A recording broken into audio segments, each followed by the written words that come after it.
To it. Last May 27th in Sheffield, England, this man went to the hometown of Kell Brook and via an 11th round KO captured the IBF welterweight championship of the world. He is the IBF welterweight champion of the world. He is getting set to defend his crown this Saturday night at the Barclays Center in New York City, Brooklyn, New York, against Lamont Peterson, the one and only Errol Spence Jr. What's going on, man? How are you? Hey, nothing much, man. Just getting ready. All right, you're on this media tour, man, and you're doing a lot of interviews and what have you. I want to make sure you're careful because you don't need to be tired Saturday night. You're going to be ready, right? Oh, yeah, I'm definitely going to be ready. I had some interviews to do this morning, but I canceled them. Well, it's time to get focused. I feel you on that. What do you expect in this fight Saturday night? What are you predicting? I'm expecting Lamont Peterson to come in shape like he always does, and try to bring the fight to me. And I'm predicting one-sided, great performance by myself, and a W, of course. When you think about your skill set and what you bring to the table, you're 22-0, you got 19 knockouts. When you look at yourself right now, some people ask you, do you compare yourself to Floyd Money Mayweather, who you've sparred against, worked out with, I assume. But I want to know what kind of fighter, when you look throughout the annals of boxing history and you think about the great fighters that have fought in this sport, who do you model yourself after? I think I model myself after guys like, Ray Leonard, Terry Norris, Gerald McCullum,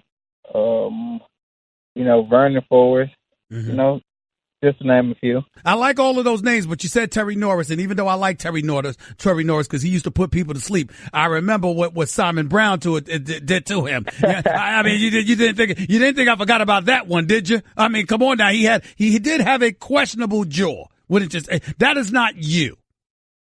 He had a questionable jaw, but he got knocked out by big power punches. He got knocked out by Julian Jackson, and yep.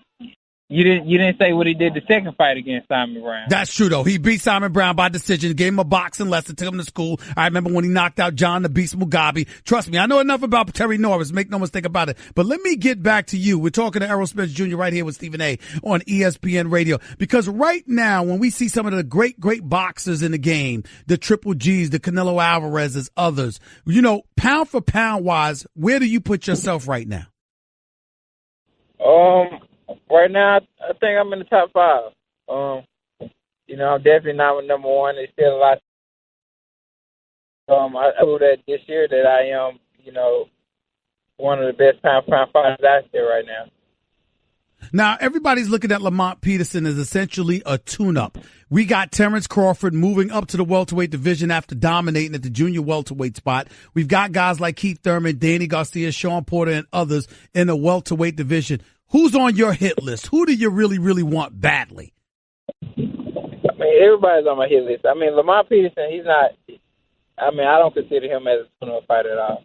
Lamont Peterson is a top-rated welterweight. He's a guy that, always comes to fight and always in tough, close fights.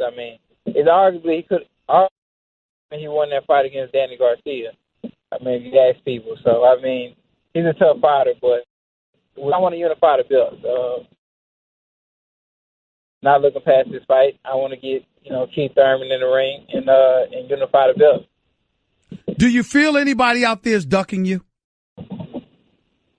There's a lot of fighters out there that I think that's avoiding me.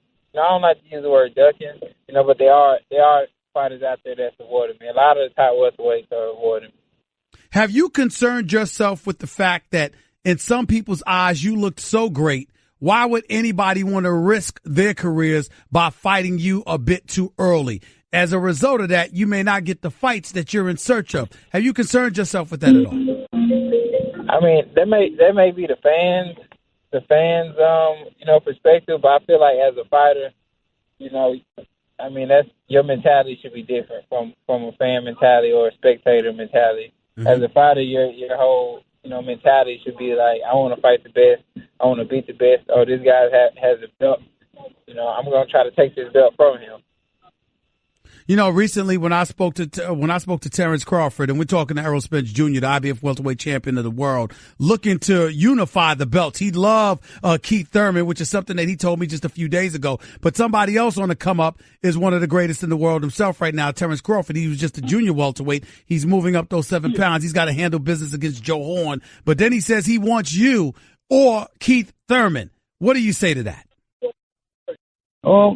I like his mentality. That's what he's supposed to want. And, it's something that we definitely make it happen, especially, with the guys in the suits, go and talk about it and try to get that fight made. I mean, he's across the street, and I'm on the other side of the street. So that's something the guys in the suits got to discuss. And, that goes past us just wanting to fight.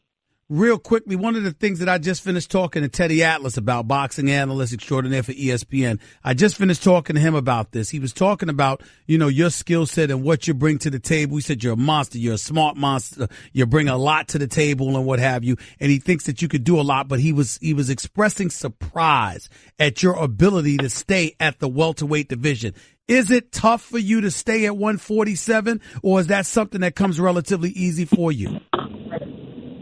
I wouldn't say it's easy. It just takes it's a lot of discipline. I mean, it's a lot of discipline, and basically staying on top of your diet and your weight. I mean, I woke up today only a pound over, so I'm not gonna say I make it easy, but I just stay disciplined and stay to my food regimen, and it is mentally taxing because you want to eat certain things, and right. People around you might be eating something and you can't eat that. So I mean, it is hard mentally, but I mean, as long as I stay disciplined, I can make this weight for at least 4 or 5 more years. Yeah, because I was getting ready to ask, is that your way of saying that, 2-3 big fights at this weight, at the welterweight spot at 147, and then after that you're going to move up to junior middleweight? Is that the vision that you have for the future, or all you focused on right now is handling your business in this division? Hello? Yes, I'm here. Can you hear me now? Oh, yeah, I hear you. Yeah. That's something I would do. Okay. If something presented itself where, I could fight for a title at 154, I'll do that. I mean, if it was, it's an interest to me, but it's not something that I'm rushing at all. I got you. I mean, it's a lot of guys at 47. It's still my dream to be undisputed at 147, so that's my main focus. Last question to you. What's your prediction for Saturday night? We want to hear a prediction.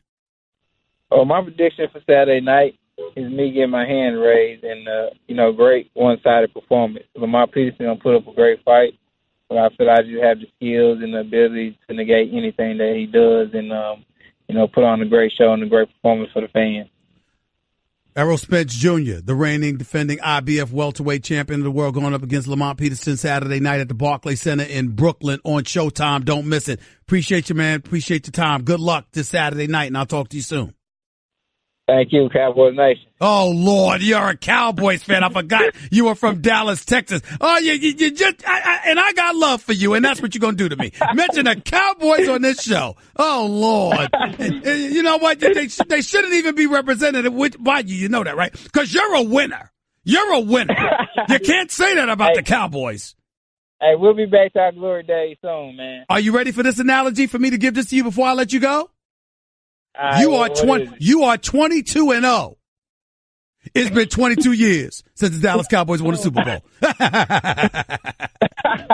Take it easy, man. We'll be back. Yo, whatever. Right. You've been saying that since you were born. Yeah, we'll be back. Goodbye, man. Errol Spence Jr., IBF welterweight champion of the world. He's a bad somebody, y'all. Make no mistake about it. Lamont Peterson, good luck, my brother. Good luck. You will need it.